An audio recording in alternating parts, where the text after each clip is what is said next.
감사합니다. 인생을 살면서 때로는 산이 나타나고 가로막는 경우가 있죠. 그럴 때는 괜히 용 쓰려고 고생하지 말고 엎드리래요. 그러면 주님이 업고 가신대. 이 찬양의 가사를 여러분들은 신앙으로 받아들일 수 있기 바랍니다. 오늘 강의 제목은 하나님을 믿으라가 되겠습니다. 무화과 나무에 대한 말씀이 앞부분에 좀 나오고 뒷부분에는 산을 옮길 만한 믿음에 대한 내용이 나오고 끝부분에는 용서에 대한 말씀이 나와요. 한 6절 정도 되죠. 20절서부터 25절이니까 6절인데 이 안에 한 3가지의 주제어가 있는 그러한 말씀이 되겠고요. 그러나 이 3가지의 주제어가 따로따로지만 그러나 사실은 다 연결되어 있는 그런 말씀으로 구성이 되었다라고 봐도 틀림없을 것 같습니다. 우리가 보고 있는 그 성경에 제목이 붙어 있기를 무화과 나무가 마르다 이렇게 기록되어 있죠. 여러분 성경에도 그렇게 되어 있어요? 그러지 않은 성경은 가짜야. 그냥 하는 소리예요. 또 어디 가서 또 그러지 마요. 이게 어떻게 보면 이제 그 성경 학자들이 뭔가 이렇게 내용을 좀 나누고 할 때 성도님들이 탁 봤을 때 쉽게 이렇게 간파할 수 있는, 쉽게 파악할 수 있는 아마 이렇게 제목을 이렇게 붙이고는 있죠. 그런데 지금 11장에 들어와서 무화과나무 사건에 대한 말씀이 있잖아요. 우리가 지난 시간에도 봤지만 뭐 별거 아닌 내용이라고 볼 수도 있어요. 보는 사람에 따라서. 그러나 상당히 중요한 메시지가 이 무화과나무 사건 속에 담겨져 있다라고 보시면 좋을 것 같아요. 오늘은 그 부분을 좀 뭐라고 할까, 성경에 나와 있는 문장적인 측면에서만 강해드리지 않고 좀 상징적이고 영적이고, 그러니까 예수님의 의도하시는, 그리고 마가복음을 기록한 마가의 어떤 신학적 의도, 이런 부분들이 있지 않았을까라는 측면에서 그 부분을 좀 말씀을 드리고 넘어가도록 하겠습니다. 무화과 나무가 이제 마르는 사건인데 여기 12절부터 그 말씀이 이제 쭉 나와요. 그 다음에 중간쯤에 성전을 청결하게 하는 사건이 나오죠.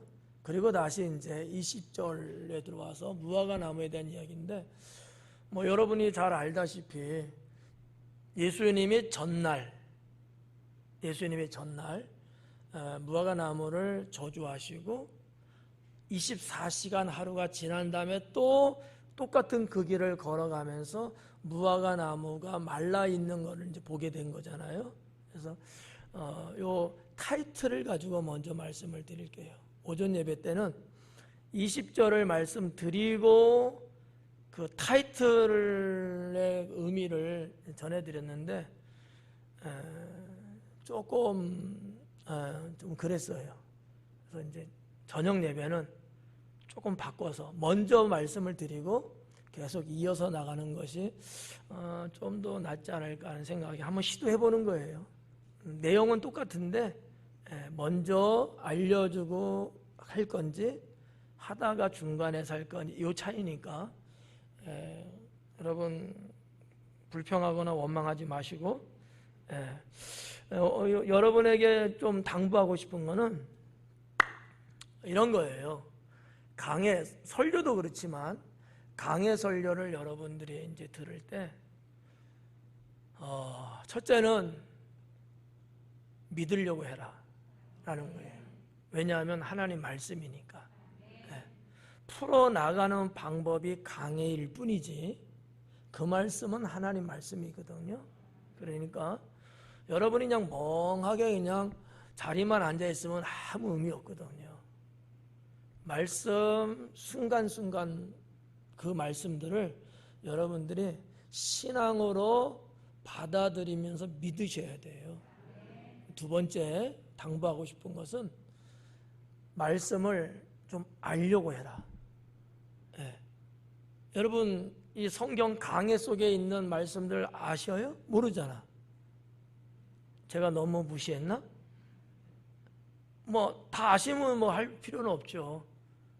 그렇지 않다면 말씀 우리가 이렇게 보고 있는 성경의 표면적인 것만 갖고는 알 수 없는 거기 때문에 이 말씀 속에 담겨져 있고 숨어 있고 때로는 암시하고 있는 그 의미가 뭔가를 좀 알려고 노력하는 그게 필요하다라는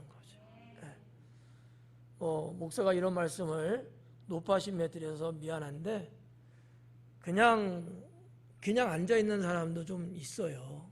앞에서 이렇게 보면은 별로 의미가 없어요. 그러면 여러분들이 학생은 아니지만 그래도 강의할 때는 학생이다 생각을 하고 그 말씀이 그거구나 그렇구나 뭔가 이렇게 조금 이렇게 좀 학구열을 좀 갖고 배우려고 하는 그런 자세가 신앙에도 좋지 않겠느냐라고 봐집니다.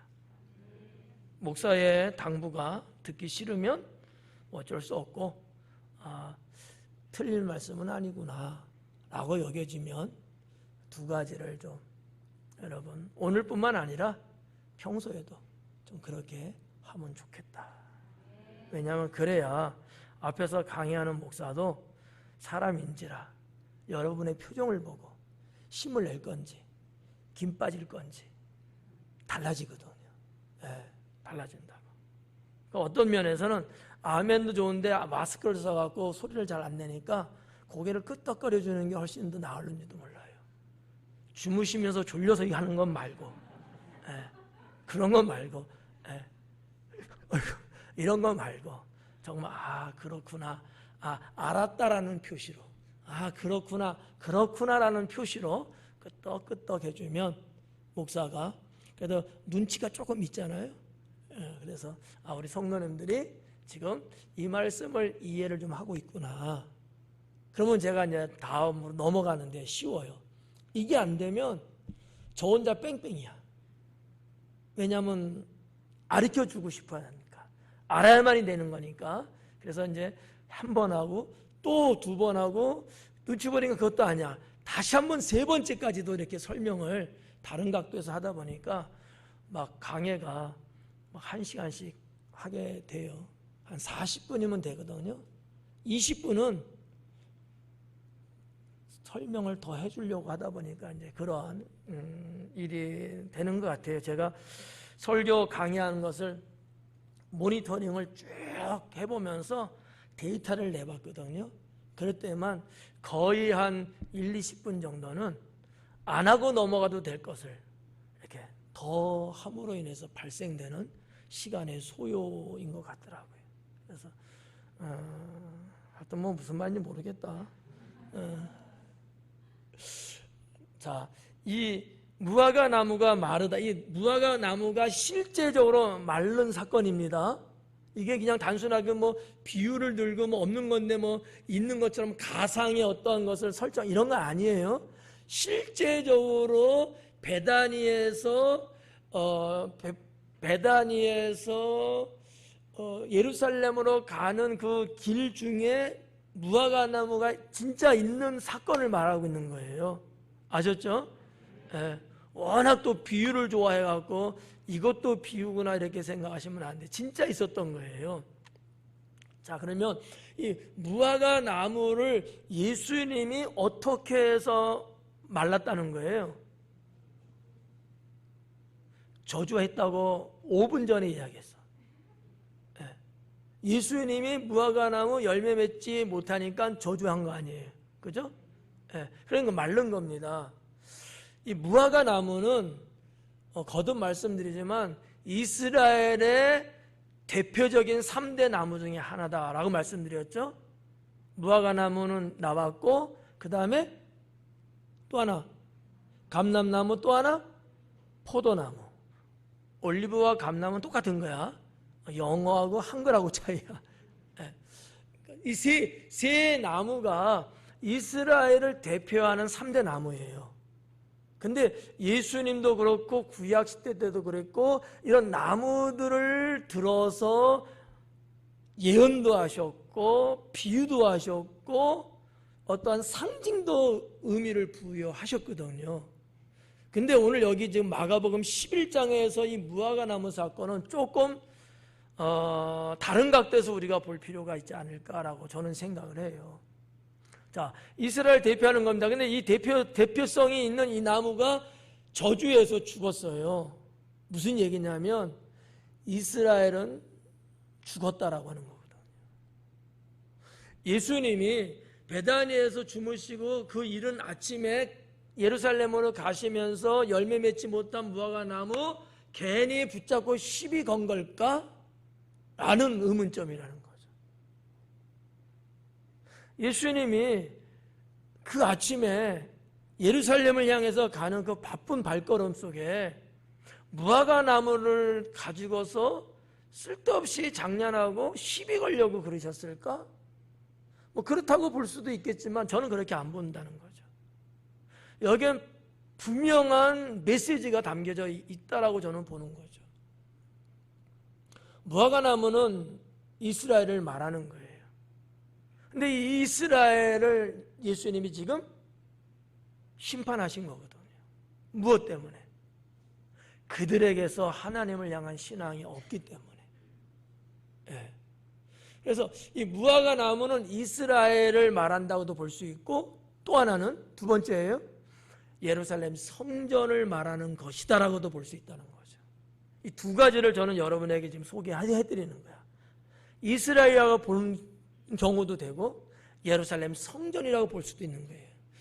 예수님이 지금 베단에서 주무시고 예루살렘 성에 들어갔지만 어디만 가셨어요? 성전에만 가셨어요. 그러니까 무화과 나무와 성전의 이 연관성이 있다고 보는 거죠.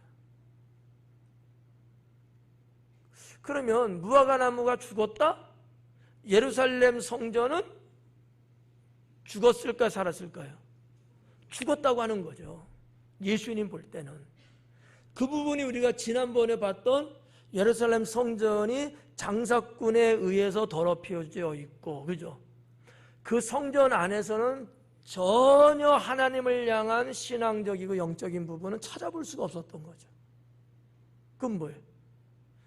예루살렘 성전으로서의 기능이 상실되어 있는 상태였다라고 보는 거죠. 저는 그렇게 본다는 거예요. 뭐 다른 분은 뭐 볼 수도 있고 안 볼 수도 있어요. 예, 그거 갖고 뭐 논쟁거리는 할 필요는 없는데 여러분은 저의 여기 있는 목사의 성도들이니까 저는 그렇게 보는데 여러분도 그런 시각을 한번 보시라는 거죠. 예루살렘 성전으로서의 기능이 있어요. 기능. 근데 이 기능이 상실된 거야. 이 기능을 찾아볼 수가 없는 거야. 그러면 그 기능이 뭐냐라는 거죠. 한 크게 4가지 정도로 볼 수 있는데 하나는 하나님을 만나는 것입니다. 성전의 기능이에요.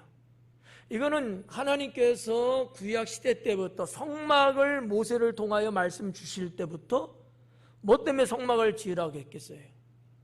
내가 내 백성들을 만나고 그들에게 찾아가고 그들과 대화하고 그들의 삶의 문제를 해결해 주고 이것 때문에 성막을 지으라고 한 거거든요. 쉬운 말로 말하면 만남이에요. 하나님을 만나는 곳이 성전인데 예루살렘 성전을 보니까 하나님을 만날 수 있는 부분들이 없는 거야. 이 부분은 여러분 아주 중요하게 여겨야 돼요. 우리의 성전, 우리 교회의 성전, 뭐 우리 교회뿐만 아니라 모든 전 세계에 있는 성전에 다 이 기능이 있어야 되는 거예요. 이 기능이 죽어 있으면 그건 죽은 거예요. 그렇잖아요. 자, 여러분 한번 시간이 또 괜히 쓸데없이 지나가는 것 같은데 여러분이 이 시간에 하루에 일을 하시고 피곤함에도 불구하고 성전에 나오셨어요. 왜 오셨어요? 지금은 그렇게 말하지만 그냥 솔직하게 말하면 예배드리러 오셨을 거야. 그렇죠? 근데 그 예배라고 하는 것이 도대체 뭐냐는 거지. 그러면 결국은 하나님 만나는 거거든요. 같은 거예요. 단지 하나님을 만난다라고 하는 문장 하나를 딱 껴놨을 뿐이야 그냥. 맞죠? 여러분은 지금 하나님 만나러 오신 거예요. 그런데 정말 이 예배를 한 시간을 통해서 하나님을 만나고 가야 돼요? 그냥 가야 돼요? 그렇죠. 근데 정말 만나고 가는 사람이 얼만큼 될까? 나는 정말 주님을 만나고 가느냐라고 하는 거죠. 이게 아니라면은 둘 중에 하나입니다. 우리 교회 성전이 성전으로서의 기능이 없던지 아니면 여러분들이 그럴 만한 신앙이 못 되든지. 하여튼 뭐 뭔지 모르겠네. 근데 다른 분들은 만약에 하나님 만나는 사람이 있다면 우리 교회 성전은 그 기능이 없다고 볼 수는 없는 거야. 그러면 누구한테 문제 있는 거예요? 미안합니다. 이런 결과가 오는 거잖아요. 그러니까 제가 초대도 말씀드렸다시피 여러분들이 주예전에 나와서 예배를 드리는 이 시간을 갖는다고 할 때는 내가 하나님, 임재하신 하나님, 이 성전의 주인 되신 하나님을 내가 만난다라고 하는 신앙을 갖고 오셔야 되고 그러한 방법론적으로 예배라고 하는 것이 있는 거예요. 네. 왜냐하면 하나님은 제사를 통해, 구약으로 말하면 제사죠. 구약 제사 또는 신약에 가서는 예배, 이러한 과정을 통해서 우리를 만나주시거든. 이게 첫 번째 성전의 기능이다. 두 번째는 예배예요. 그렇다고 보면 방금도 하나님과의 만남을 말하면서 예배라는 단어를 제가 썼는데 지금은 분리해서 생각하셔야 돼. 예배는 예배야. 예배 아니고도 여러분이 이 성전에서 예배가 아닐 때도 이 성전에 오시면은 어떻게 된다? 예배가 아닐 때인데 성전에 내가 왔어. 그럼 예배를 드려야 된다? 아니면 하나님을 만나야 된다?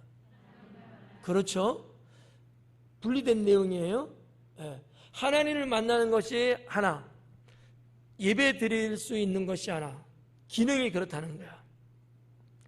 세 번째는 기도예요. 이 성전은 만민이 기도하는 집이고, 네. 그러니까 이 기능이 있어야 돼, 성전에서. 근데 성전에서 내가 기도를 안 해. 여러분들이 오해 없이 들어요. 성전에 와서 저 뭐 마당이든지 저 앞이든지 다 좋아. 그건 그럴 수 있는데 성전에 들어오실 때는 뭐를 해야 된다? 기도를 하셔야 된다라는 거죠. 성전은 기도하는 곳이에요. 특별히 하나님께서 그렇게 특성을 잡아놓으신 거야. 그럼에도 불구하고 우리가 성전에 들어왔는데도 기도 안 하고 그냥 휙 휘젓고 나간다. 자기 볼일만 보고 간다. 이거는 신앙에 있어서는 틀렸다라는 거죠. 여러분이 우리 교회뿐만 아니라 어느 교회 성전일지라도 그곳을 방문한다든지 등등으로 그런 일이 있을 때는 가장 먼저 성전에 들어가서 기도를 하셔야 된다라는 거죠. 네. 저도 그러거든요. 뭐 목사님 사택을 방문하든 뭐 교회를 방문하든 할 때도 목사님만 만나고 올 수도 있고 사택에만 들다 올 수도 있지만 그건 아닌 거예요.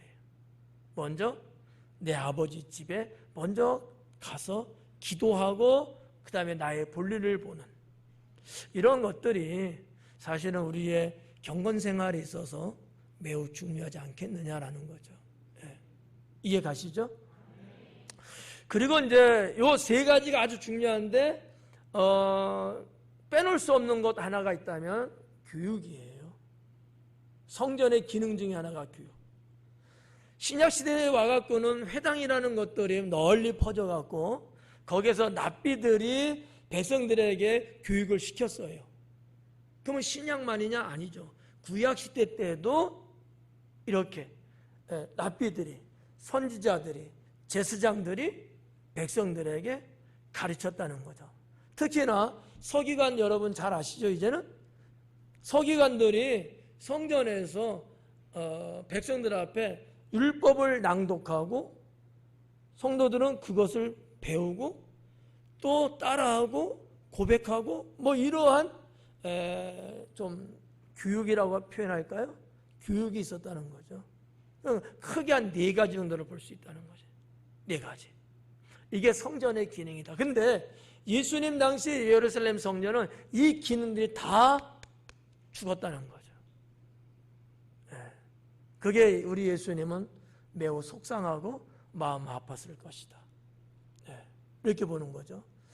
여기에 이제 추가해서 말씀드리는 것은 예수님이 곧 성전이다 라는 거죠. 교회의 머리 대신 예수 그리스도를 이렇게 말하고 있잖아요. 그러면 교회라고 하는 의미는 성전도 포함시킨 더 넓은 의미거든요. 예수님은 교회의 머리가 되시기도 하지만 이 성전 자체가 우리 주님이신 거죠. 그러면 여러분, 아까 성전의 기능을 말할 때 하나님을 만나는 거라고 그랬습니다. 자, 성전은 곧 예수 그리스도, 예수님이에요. 이렇게 봤을 때 그러면 성도들이, 백성들이 예수님을 만나러 성전에 가는 거예요. 예수님을 만나는 것이 하나님 성전 안에 들어가는 거예요. 영적인 의미예요. 이거는 신약 성경에서 말씀하고 있는 내용을 지금 정리해서 드리는 거예요. 뿐만 아니라 이 성전에 나아가야지만, 예수님께 나아가야지만 해결될 수 있는 문제가 2가지가 있습니다. 하나는 용서고요, 하나는 구원이에요. 예수님께 나아가지 않고서는 이 2가지 해결될 수가 없어요.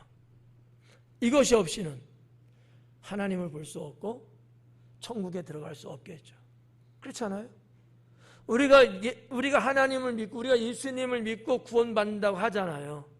그 구원은 사실 어떤 의미에서 용서라는 것이 선행되어져야 합니다. 뭐에 대한 용서죠? 죄에 대한 용서잖아요. 이게 어디 가서 되는 거 아니잖아요. 시장 가서 되는 것도 아니고 나랑 친한 사람 만나서 되는 건 아니잖아요. 오직 예수 그리스도 그분에게 나아가야지만 가능한 것 아니겠어요? 그분이 가지고 있는 상징적인 게 뭐냐? 성전이다라고 하는 거죠. 그래서 이런 부분들을 아직 20절도 안 했어요. 벌써 주무시려고 하면 안 돼요. 이런 것을 먼저 여러분들에게 좀 알려드리고 그 다음에 이제 20절부터도 보면 조금 더 이해하기가 좀 편하지 않을까 생각됩니다. 자, 어떻게 좀 끄떡끄떡 좀 이렇게 하셨어요? 워낙 습관들이 안 돼서 잘 안 하는 것 같은데. 자, 20절 볼게요. 그들이 아침에 지나갈 때에 무화과 나무가 뿌리채 마른 것을 봤다 그래요. 그들은 뭐 계속 반복해서 말씀드렸죠.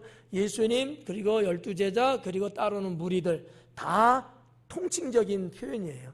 모두를 지금 표현하고 있는 내용이에요. 그들. 자, 그들이 아침에 지나갈 때에 이렇게 마가는 기록했습니다.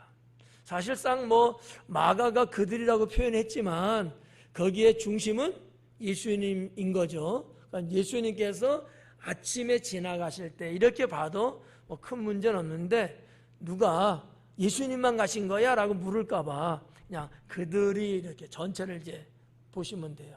자, 여기 보니까 아침에 그랬어요. 아침에 베다니에서 아침에 나오신 거야. 이 아침이라고 하는 거는 지난번에도 제가 말씀드리고 지지난번에도 말씀드렸는데 이 프로이라는 단어예요. 프로이. 영어 아니고 헬라어로. 프로이라는 단어인데 아침을 말하는 단어예요. 근데 헬라어에는 이런 어떤 때를 말하는 단어가 각각 좀 다르게 나와 있어요. 우리나라 보면 이런 거지 뭐 이른 아침, 아침, 늦은 아침 아닌가? 틀렸어요? 틀리면 빨리 이야기해요. 이른 아침 그럼 새벽이잖아. 새벽도 이른 새벽, 새벽, 늦은 새벽 이렇게 말하잖아요.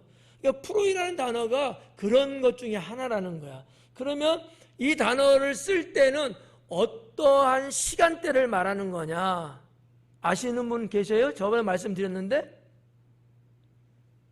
하긴 뭐 시간이 많이 갔다. 새벽 3시부터 6시까지 그때 이 단어를 쓰는 거라는 거예요. 보편적으로 뭐 안 쓰는 사람도 있을 수 있어요. 근데 보편적으로 문학 세계에서도 그렇게 쓰고 헬라 문학 세계에서는 그렇게 써요. 물론 성경적으로 볼 때도 그런 거고요.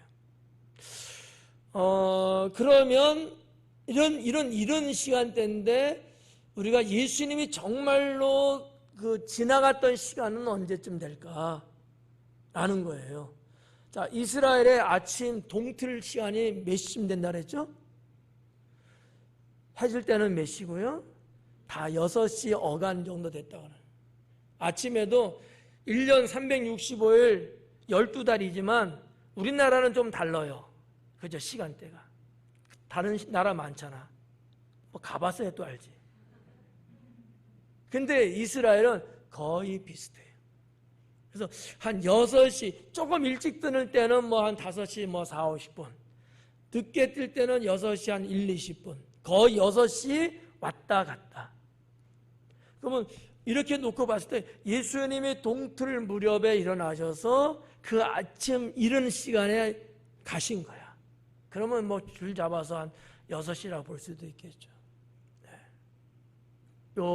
요런 거. 그러니까 우리 예수님은 새벽형이다. 새벽형이다.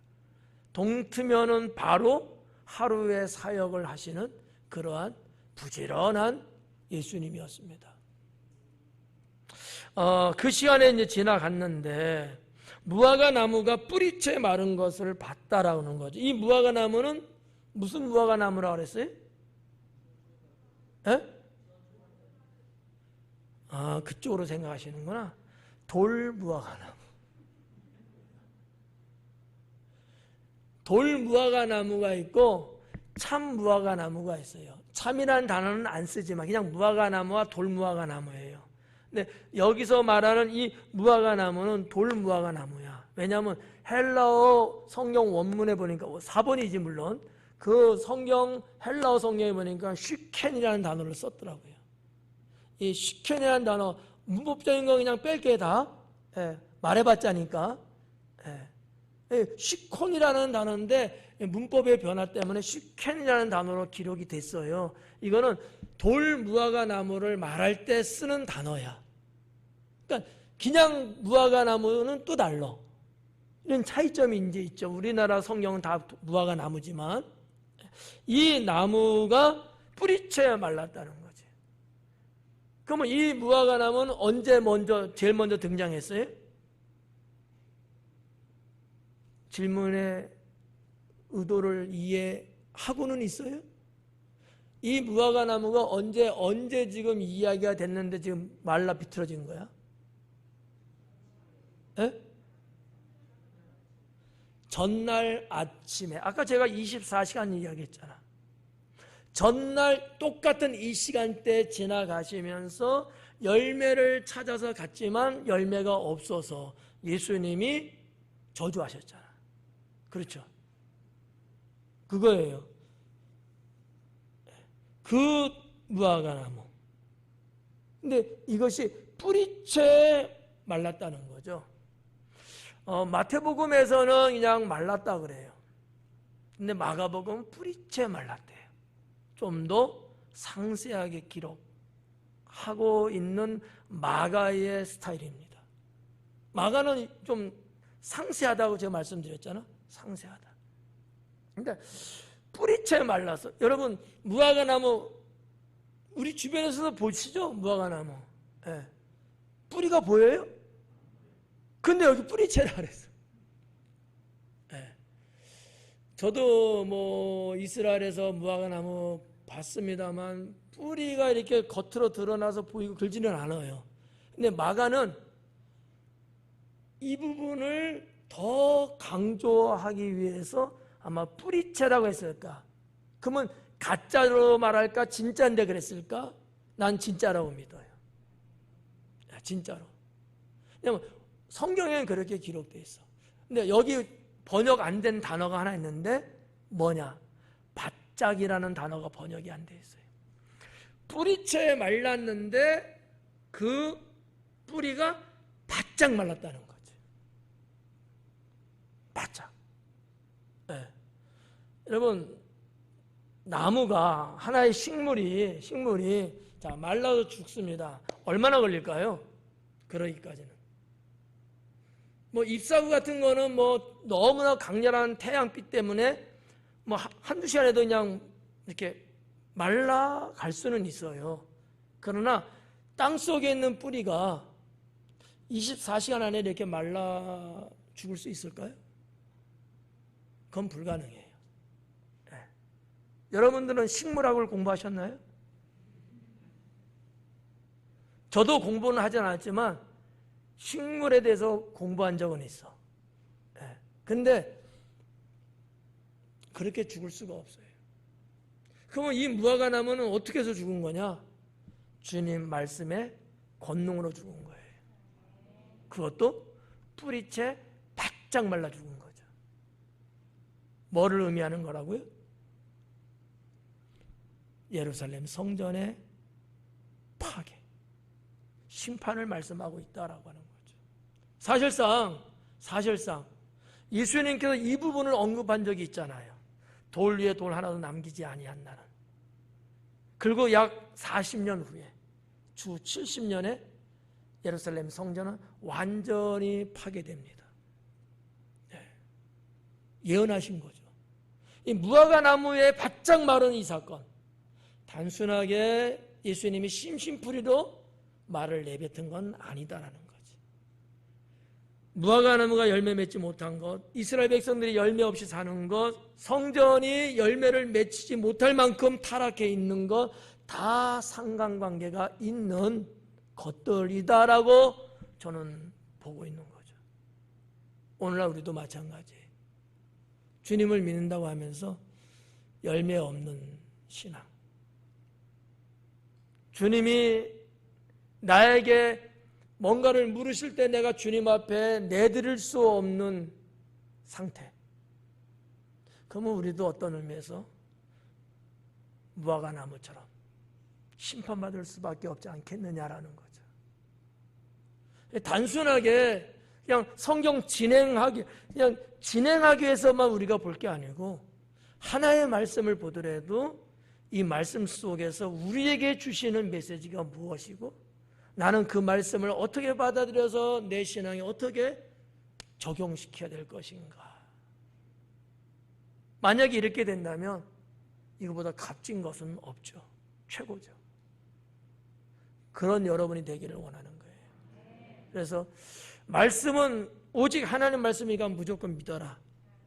그리고 그 말씀의 뜻이 무엇인가를 알기 위해서 배우려고 노력해야 된다라는 말씀을 처음에 드린 이유가 바로 여기에 있습니다. 여러분이 그러지 않고 이 시간에 나온다는 것은 그나마 갸륵한 모습이지만 헛수고인 거죠. 헛된 거예요. 시간만 보낸 거예요. 귀한 시간 내고 오셨으니까 그 이상으로 하늘의 영적인 것들을 여러분들이 가질 수만 있다면 너무너무 좋은 거죠. 자, 이렇게 우리가 한번 이 무화과 나무 뿌리채 마른 것에 대한 20절 말씀을 받고 21절에 베드로가 생각이 나서 여짜오되 랍비여 보소서 저주하신 무화과 나무가 말랐나이다. 저는 이 20절과 21절을 보면서 좀 전에도 언급했습니다만 예수님의 말씀의 능력, 그 권세가 대단하다라는 거죠. 뭐 고개 끄덕끄덕 안 하잖아. 이러면 제가 자꾸 설명해야 된다니까. 네. 세상을 창조할 때 무엇으로 창조하셨다 그랬죠? 그런데 무화과 나무 한 그루 정도 말라 죽는 거 상대가 될까요? 거기에 비해서? 상대가 안 되죠. 네. 그렇지만 이런 것을 보면서 예수님의 말씀의 권능, 그 주님의 하나님이신 권세, 이게 엄청나다는 것을 우리는 알아야 된다는 거죠. 네. 정말 중요한 말씀들이거든요. 네. 이 부분은 잊지 말고 기억하고 있어야 돼요. 뒷부분에 가서 이 말씀과 연결시킬 거니까. 네. 그래서 21절에 베드로가 깜짝 놀랐겠죠. 어제 예수님이 말씀했는데 그 무화과 나무가 말라 죽었어요. 신기하기도 하고 한편으로는 무서웠을 수도 있어요. 그렇잖아요. 만약에 제가 여러분에게 열매도 못 맺고 밥만 축내는 너는 죽어버려 라고 했는데 죽었어. 그러면 여러분 어떨 것 같아요? 그렇죠? 아닌가 봐. 하나님이 말씀을 주셔서 할 때 여러분 엘리사 선지자의 한 예를 여러분들은 기억하셔야 될 거예요. 그렇죠? 엘리사 선지자께서 대머리였잖아. 그래서 아이들이 놀렸잖아. 그때의 선지자가 아이들에게서 심판의 말씀을 던졌을 때 산에서 곰이 내려와 그 아이들을 다 물어 죽였잖아요. 우연일까요? 하나님의 사람의 말씀의 권능은 그렇다라는 거죠. 예. 근데 하나님이신 예수님이신 거예요. 일개의 주의 종도 그렇거늘 하나님이신 예수님께서 하신 그 말씀이 대단하지 않겠냐는 거죠. 맞죠? 네. 이런 부분들을 우리가 이런 과정 속에서 내 신앙으로 가져야 된다는 거야. 그냥 예수님 구세주고 그분이 하나님이시고 그냥 이렇게 어스프레하게 이렇게 말하기보다는 좀 더 분명하고 정확하고 내 신앙으로 받아들이고 고백할 수 있을 만한 알맹이적인 신앙을 우리는 가져야 된다라고 보는 거죠. 남의 얘기 아니에요. 여러분의 삶 속에도 얼마든지 이와 같은 일들이 있을 수 있어요. 그건 좀 이따가 말씀드릴게요. 시간이 허락한다면. 예. 빨리 갈게요. 시간 지금 많이 가갖고. 22절에 예수님께서 그들에게 대답하여 이르시되 하나님을 믿으라. 예수님께서 제자들과 모여있는 무리들을 향하여서 베드로가 그 마른 광경을 보고 놀라고 두려웠고 등등 울면서 표현을 하니까 예수님이 바로 하신 말씀이에요. 너희는 하나님을 믿어라. 이런 거예요. 번역은 이렇게 됐는데 원어에는 어떻게 돼 있나? 원어는 이렇게 돼 있어요. 너희는 하나님의 믿음을 가져라. 제가 이단은 아닙니다. 저 이단인가 봐요. 저 이단 맞아요? 이단 아닙니다 했더니만 가만히 있어. 맞다고 이렇게 해야 되는데 가만히 있는 거 보니까 속으로는 저를 이단으로 여기시는 것 같아요. 원어에는 하나님의 믿음을 가지래요. 그거를 번역에는 하나님을 믿으라 이렇게 된 거야. 큰 차이는 없어요. 사실은 좁혀가면서 따져보면 다 그 의미가 그 의미기는 맞는데 어떤 의미에서는 원어가 맞아요. 저는 그렇게 봐요. 우리가 뭐 쉽게 뭐 하나님 믿는다, 너 하나님 믿어? 나 하나님 믿지. 이렇게 너무 이렇게 뭐랄까 보편적인 문장을 우리는 쓰고 있거든요. 어떻게 보면 이것이 쉽지만 어떻게 보면 깊이가 없어요. 그러면 원어에서 말하는 하나님의 믿음을 가지라는 거, 요거 설명해 드릴게요. 잠깐. 자, 여러분들 믿음이 있어요, 없어요? 당연히 있다고 말하죠. 그 믿음이 어디서부터 왔냐는 거예요. 당연히 그래야 되겠죠. 하나님께로부터 온 믿음이어야 되겠죠. 그렇지 않는 믿음을 갖고 있는 사람들도 부지기수가 하는 거죠. 부지기수. 근데 하나님께로부터 온 믿음이 아닌 믿음을 가진 사람은 구원받을 수 없습니다. 그러니까 성경에서 말씀하는 구원, 그 구원을 이루기 위한 조건, 믿음이죠. 근데 그 믿음을 말하는 것은 무엇이냐? 하늘로부터 온 믿음인 거예요. 근데 이 세상에서 말하고 내가 만들어낸 믿음들이 있어요. 뭐 어떤 말로 말하면 신념 뭐 이런 것들 있잖아. 그냥 내가 믿는 거야. 나 믿어. 그럼 내가 너 믿을게. 이런 거는 하늘로부터 온 믿음이라고 보기는 어렵다라는 거죠. 그러니까 우리가 하나님을 믿고 예수님을 구주로 믿는다는 그 믿음은 하나님께서 위로부터 내게 은혜로 주신 믿음이어야 된다는 거죠. 이걸 뭐 어떻게 구별할 수 있느냐? 뭐 여러 가지가 있습니다만 쉽게 하나 말씀드리면, 여러분이 말씀을 들을 때 액면 그대로 의심 없이 훅 받아들여지는 거예요. 이해 가요? 네. 예를 들면 이런 거지.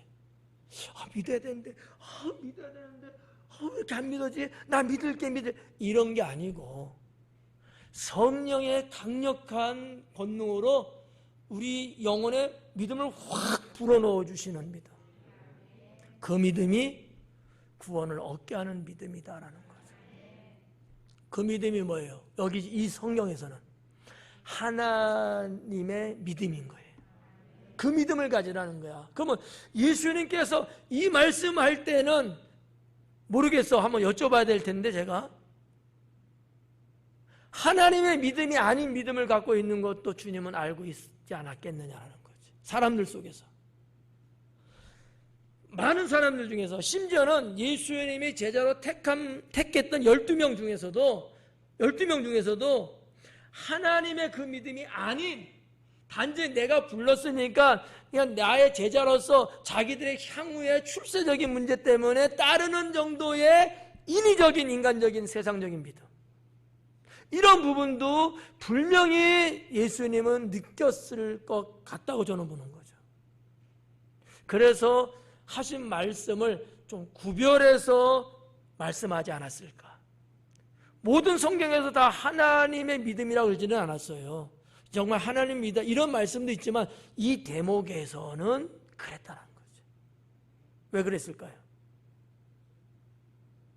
왜 그랬을까? 이거 마치면 한 신학교 한 4학년이나 대학원 1학년 정도는 될 텐데, 신학적으로. 그 앞부분에 무슨 일이 있었죠?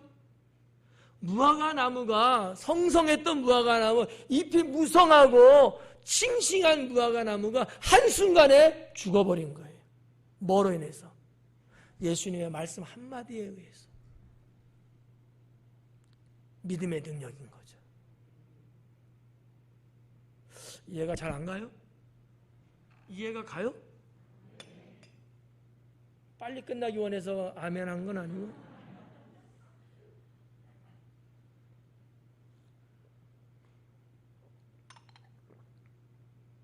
그러니까 예수님이 말씀하신 하나님의 믿음을 가지라는 얘기는 뒷부분에 이제 이 산을 들어 저 바다를 메운다는, 거기에도 이제 제가 말씀드리려고 했던 건데, 하나님의 믿음을 가지면 이 식물 하나 말씀의 권능으로 죽이는 것은 아무것도 아닌 거야. 뒷부분에 뭐까지 말씀한 거예요? 이 산을 들어서 저 바다를 메울 수도 있다는 거죠. 그렇죠? 근데 너희들은 이 하나님의 믿음을 갖기보다는 사람의 믿음을 갖고 있는 건 아니냐 라는 것을 예수님은 암시적으로 제자들에게 하지 않았을까? 저는 그렇게 느끼는 거죠. 만약에 오늘날 우리들도 하나님을 믿는다고는 하는데 나의 믿음을 갖고 내가 신앙생활하고 있는 것은 아닐까? 여기에는 오차도 많이 있고요, 여기는 실패도 엄청납니다. 그러나 하나님이 주신 그 믿음, 하나님의 믿음을 가지면 우리의 삶이 아무리 때로는 고달프고 힘들고 어렵고 슬픔에 통탄한다 할지라도 그거를 다 한순간에 밀어버릴 수 있는 거죠. 아멘도 없고 끄떡임도 없으면 나보고 어떡하라고 아닌가요? 어떻게 생각하세요?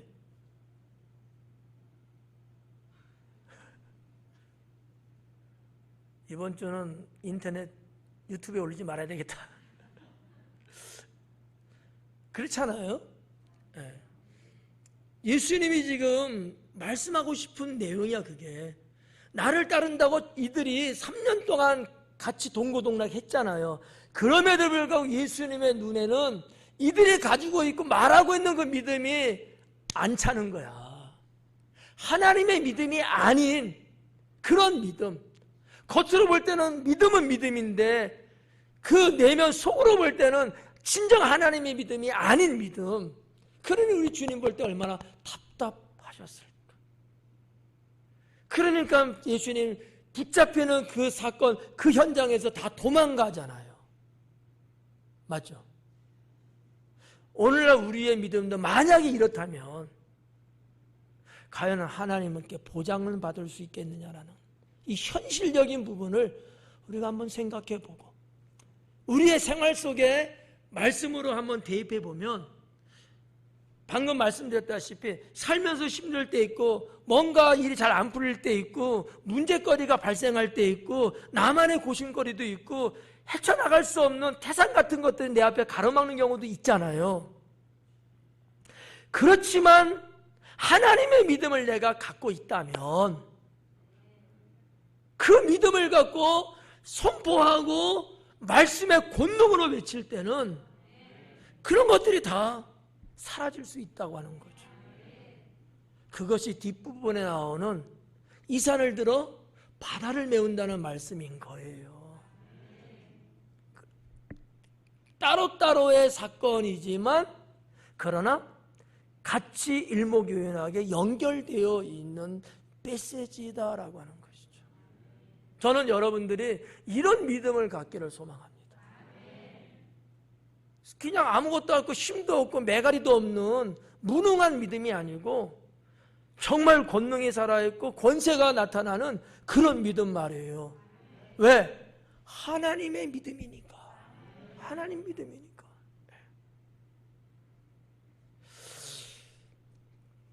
'좀 볼게요. 23절 내가 진실로 너희에게 이르노니 누구든지 이 산더러 들려 바다에 던져지라 하며 그 말하는 것이 이루어질 줄 믿고 마음에 의심하지 아니하면 그대로 되리라. 뭐 조금 이 부분을 먼저 했기 때문에 좀 수월하게 이제 갈 수 있겠죠. 뭐 많은 부연 설명을 제가 해드릴 수 없어요, 시간상. 이 말씀이 바로 그거를 말하는 거예요.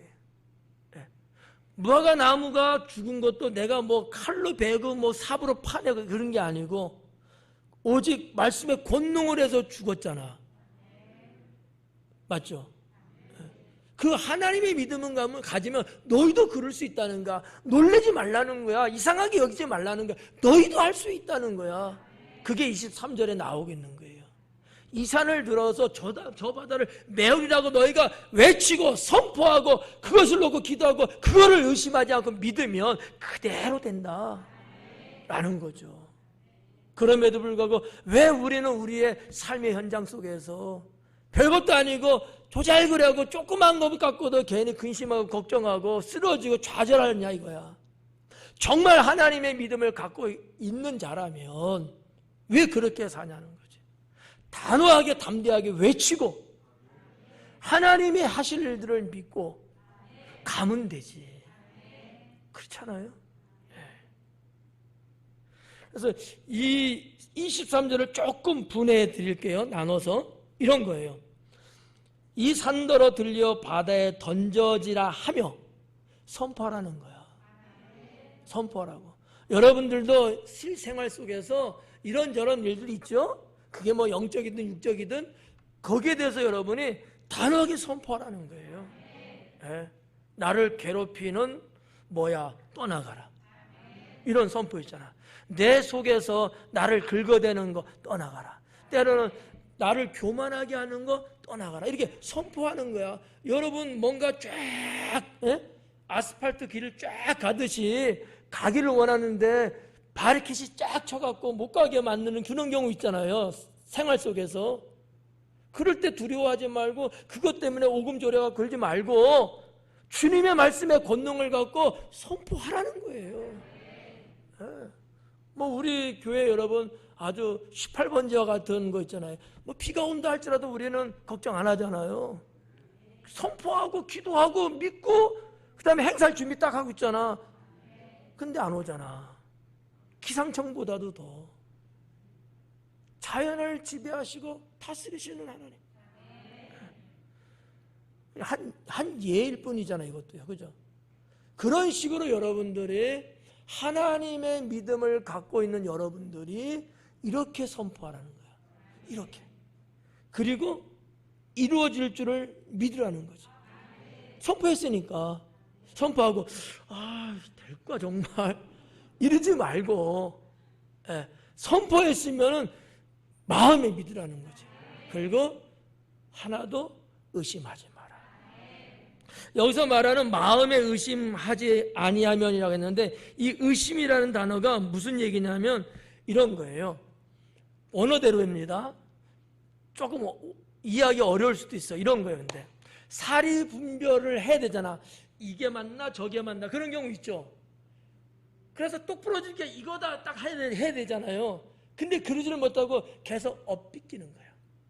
이러지도 못하고 저러지도 못하고 이건지 저건지 분간이 안 가. 결정을 못 내려. 이게 오늘 성경에서는 의심이라는 단어로 번역이 된 거예요. 그러니까 주님은 뭐를 먹는가? 네가 믿음 갖고 그렇게 선포하고 했으면 왔다 갔다 분주하게 걸지 말고 딱 내가 믿는 그것을 선택해서 가라는 거예요. 그러다가도 누가 옆에서 또 뭐라고 말하면 정말 그게 그런가? 이러지 말라는 거지. 아셨어요?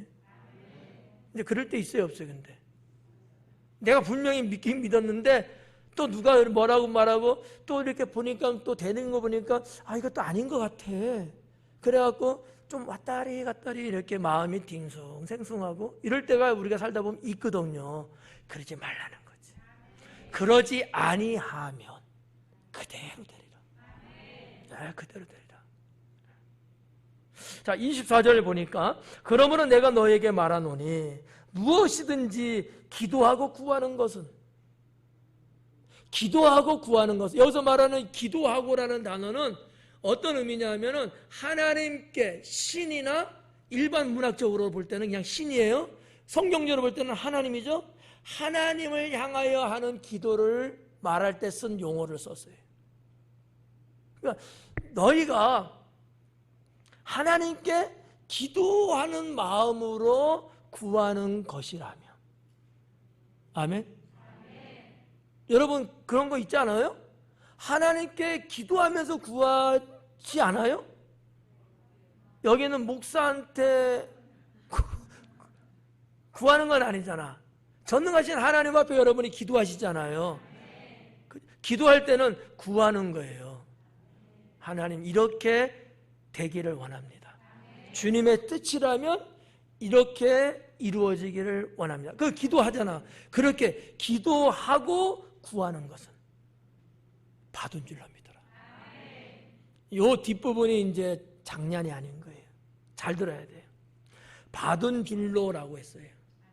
무슨 얘기냐면 문법으로 말하면 부정과거 시제를 썼어요. 이 말이 무슨 얘기냐 라고 하면은 이런 거야. 과거에 이전에 되어진 것. 이게 아주 이해 못할 수도 있고 믿어지지 않을 수도 있어. 여러분 이런 거예요.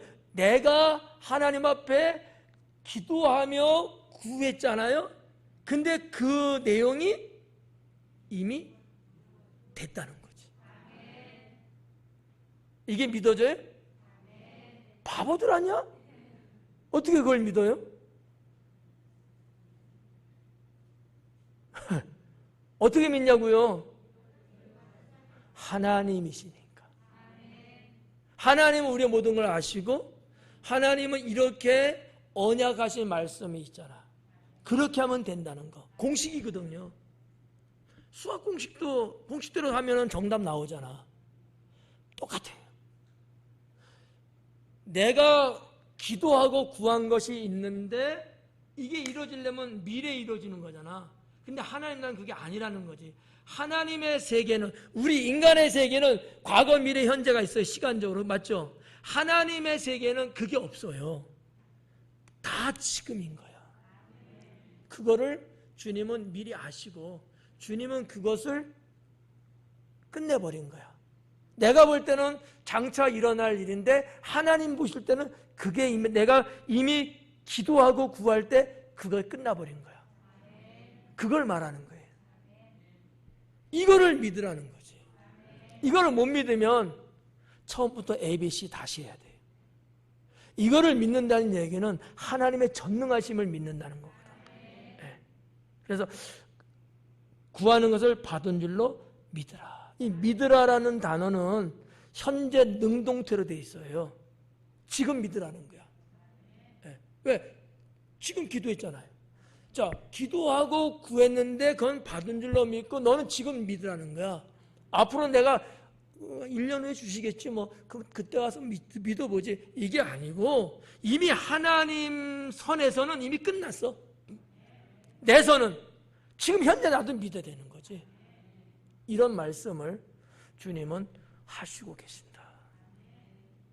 이게 그냥 무화과나무 사건이라 이런 게 그냥 여러분이 그냥 성경 읽을 때는 그냥 뭐 그렇구나 이렇게 넘어갈 수 있는 거지만 이 말씀 속에는 이런 상세하고 심도 깊은 주님의 영적인 부분들이 엄청나게 담겨져 있다라고 하는 거죠. 근데 이것이 우리의 생활하고 동떨어진 것이 아니고 우리 신앙생활하고 아주 밀접하고 일치하고 있는 내용들이라는 거예요.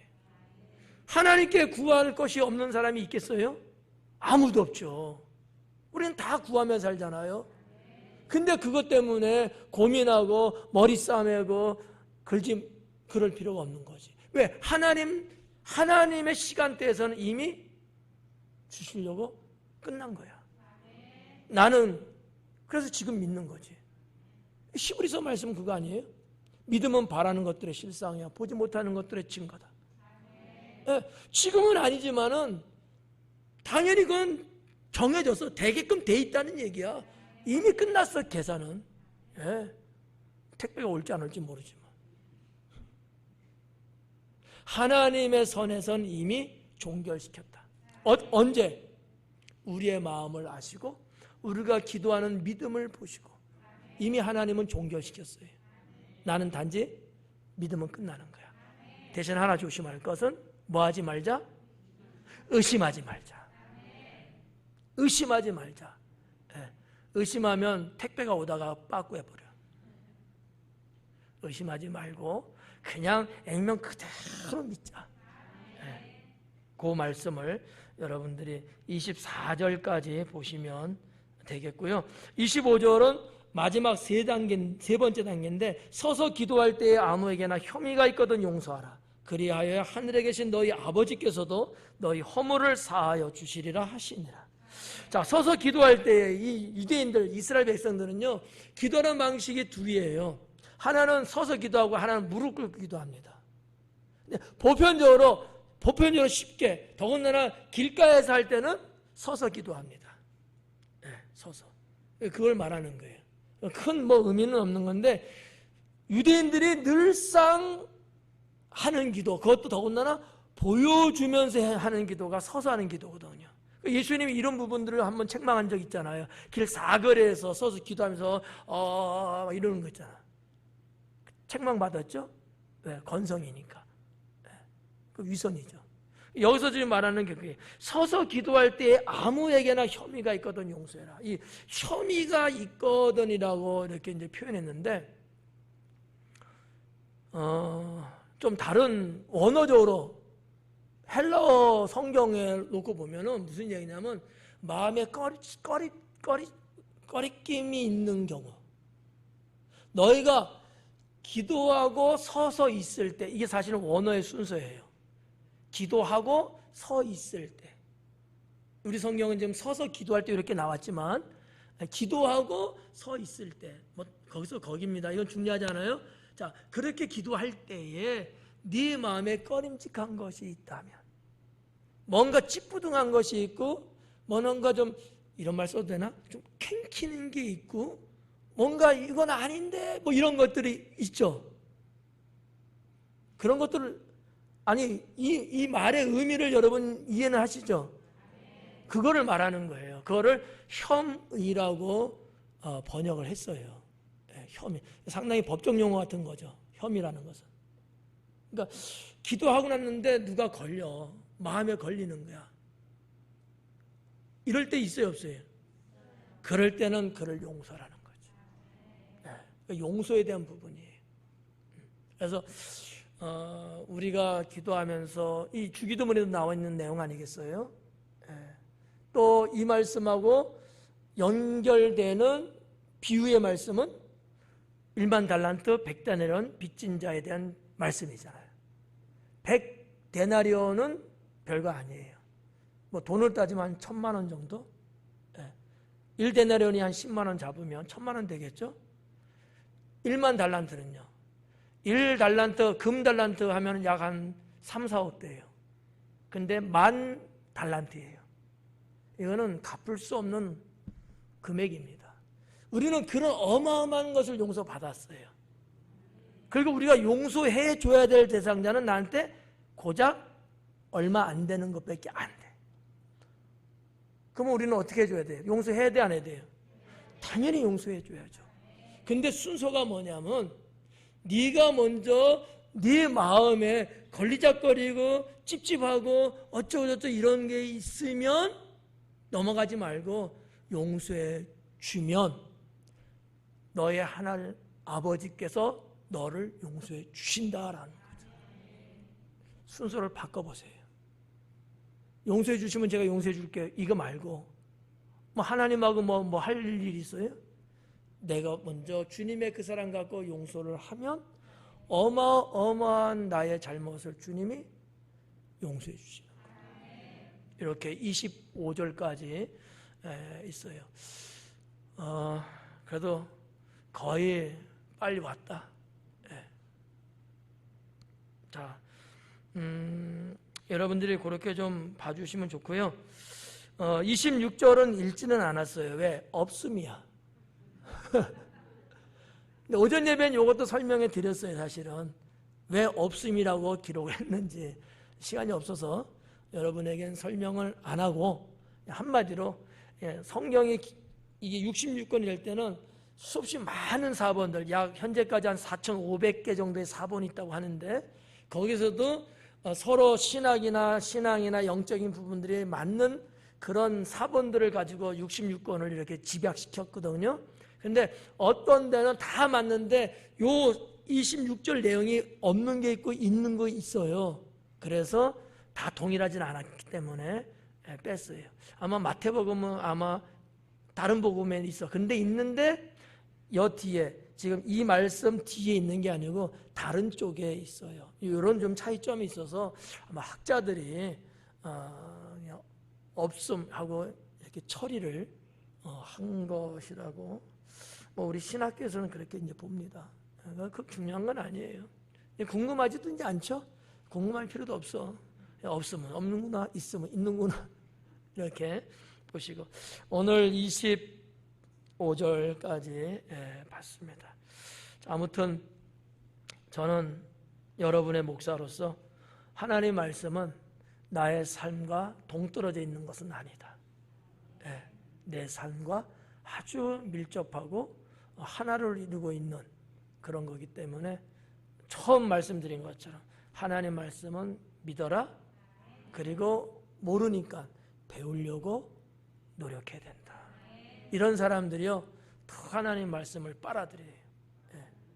그런 게 여러분 이렇게 보면 느껴져요. 말씀을 빨아당기는 사람들이. 예. 뭐 이루 말할 수 없이 너무 좋은 부분들이죠. 예.